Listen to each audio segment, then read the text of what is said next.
Look at this picture now. We have in the middle what is known as the middle tone. Black, white and middle tone.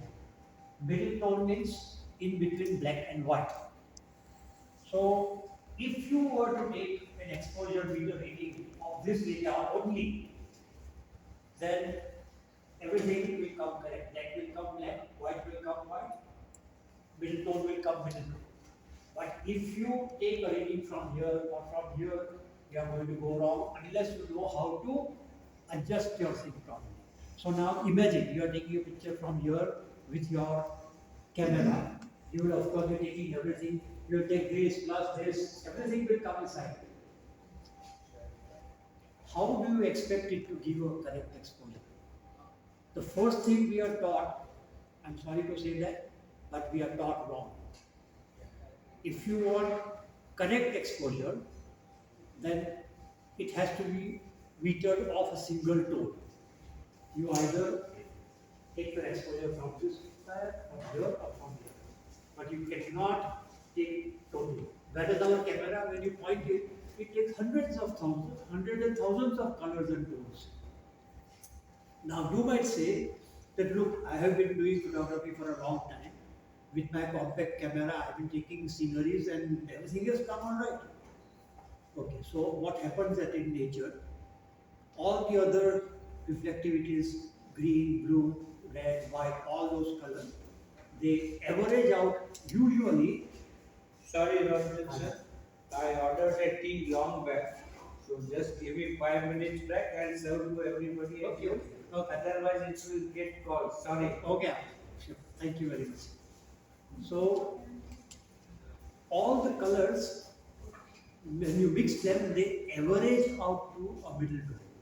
That's why your camera is able to give you a good exposure. But again, remember, it may not be the perfect exposure. There is always plus or minus that you get.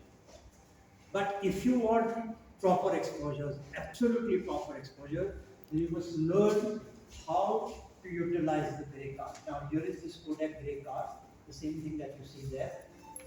Only thing what you see here may not be absolutely true because this is not a monitor, it is a TV. So while you enjoy your tea, also look here. So this is the Kodak gray card. Thank you. This is the Kodak 18% gray card. Thank you. 18% means that if 100 units of light are falling on this, 18 will be reflected back. This is the design of all meters. Now, as photographers, we should be asking questions. Tell me, why is it that we call this an 18% reflectance? If it is in between, should it not be 50%? I am very poor in arithmetic, so I am asking you guys if anybody knows why. It's a exponential mean of black and white. Actually, that's how I. Sorry, make it simpler. So the 80% gray, it's not actually 50% white and 50% black. So it's the exponential mean of 100% black and 100% white. So that is calculated based on the human skin Human tone. eye. So because of our skin tones, that's how they sort of reach that point. Where 18% was like the. Okay, I'll tell you why. You see, this 18% thing is based on a certain assumption. It is based on an assumption that the darkest area that we photograph in our day-to-day work, we don't photograph jet black and we don't photograph 100% white. But the average thing that we photograph, the darkest will reflect approximately 4% of light. If it's not reflecting, you can't see it. It is also assumed that the brightest area that we will photograph in our day-to-day work will reflect 81% of light.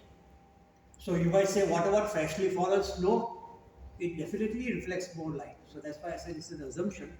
and we normally will not be reaching the mountain area for photographing that snowfall. We go after 2 days, 3 days when the weather is better, by which time, due to atmospheric conditions, the white no longer remains absolutely white. So this is all based on assumption. If you change this assumption, then 18% will not be 18%. So here is how it works. So we say that black reflects 4% and white reflects 81%. So how do you get a product of this? You get 4% into 81% is equal to 324%. Now, how do you come halfway through this? Square root of this 18 into 18 is 324. Okay, this is how it is arrived at. It took me more than 7 years to find this out. When I started photography long back in 1975, I was very curious. So this thought came to me, and as I said, I am very poor in my arithmetic. So I said it has to be 50%. How can it be 18%? Then I asked lots of people. I wrote to Kodak in India, I wrote to Kodak in USA, no reply. I asked all photographers. We had a very great photographer here, an industrial photographer called Mr. Vedi. I used to really like his work. And I asked him, he says, I don't know. Don't ask me such things. You are confusing me. Eventually, someone found that out from somewhere and showed me in the book. And this is the thing which I had got. So again, I am saying, if you change either of this, then 18% is not a middle tone. In fact, there are photographers who debate whether 18% is the real middle tone or 12%. But let's not get into that. For us, for the time being, we consider that 18% is halfway between black and white. So again, if you take a reading from the 18%, it need not be grey, it can be of any color, it can be blue, green, yellow, whatever. But middle tone, that means it should not reflect towards light, not too little, in between. Then your exposure will be correct because the meter is designed that way. So, coming back here,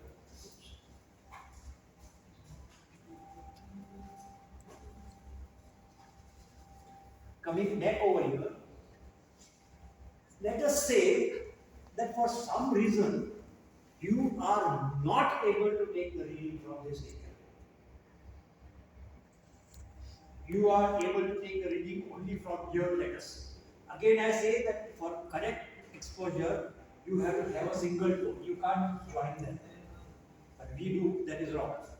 So if you take this reading, what will happen to this white? It will become middle tone. It will become middle tone. White should give you white, will not give you white. That's why when we photograph freshly fallen snow, when the whole frame more or less is covered with snow, you get underexposure. Have you tried that out anytime? The snow doesn't become white, it becomes grey. Till you open a half stop to one stop, depending on how much light, whether it's in sunshine or it's in the shade. Now I'll tell you one thing. Let's put it over here. See, unless you understand the basics of exposure, you really cannot expose, or you cannot do a proper API, right? It was spatial answer. What the problem? Okay. Sorry, you have to do with this. So we come back here. This is grey, or we should write middle tone, we should not be writing grey. Middle tone, black and white. So if you take an exposure meter reading of middle tone, your picture will remain middle. But if I take the middle reading of white, it will again become middle tone, because that is what the meter is designed. Same thing of here. You take a reading from the black, it's not going to become black, it's going to become middle tone. So how do you make black as black and white as white? If you give one stop more exposure here, more exposure, mind you, then this will become lighter gray. If we are talking in gray now. And if you give two stops more, white will become white. If you go more than two stops, you will lose all details. Same way here, if you reduce one stop, you will get darker gray. But if I reduce two stops, it will become black. So now let us put that in actual practice. Let us say you want to photograph a white horse, completely white. Again remember, when you have to take a meter reading, you have to go close to the horse, be careful it doesn't kick you, and take a reading only from the white area. Now that's going to become grey. You want it white. Now you have to take a subjective judgment. Is the horse standing in shade or is it standing in sunlight? If it is standing in sunlight, it's really white. But the same horse standing in shade is not absolutely white, it is light grey. So when the horse is in absolute sunlight, you take a reading and you will open up two stops more, you will get white again. White with details. If you go three stops, you have gone. But if the same horse is standing in the shade, when you take the meter reading, you have to open up only one stop. So that subjective judgment is required from the photographer. Come to the black horse now. So the horse is black. Remember, a black horse standing in shade is absolutely black. But the same black horse standing in sunlight is no longer black, it is dark grey. So again, when you are exposing, take the meter rating, you know that it will become middle tone. If you reduce one stop, it will become darker. If you reduce one more stop, it will become black. Anything further means black will have no details. Are you clear on this point? This is how the meter has to be read. But we don't do that. Now we come to this.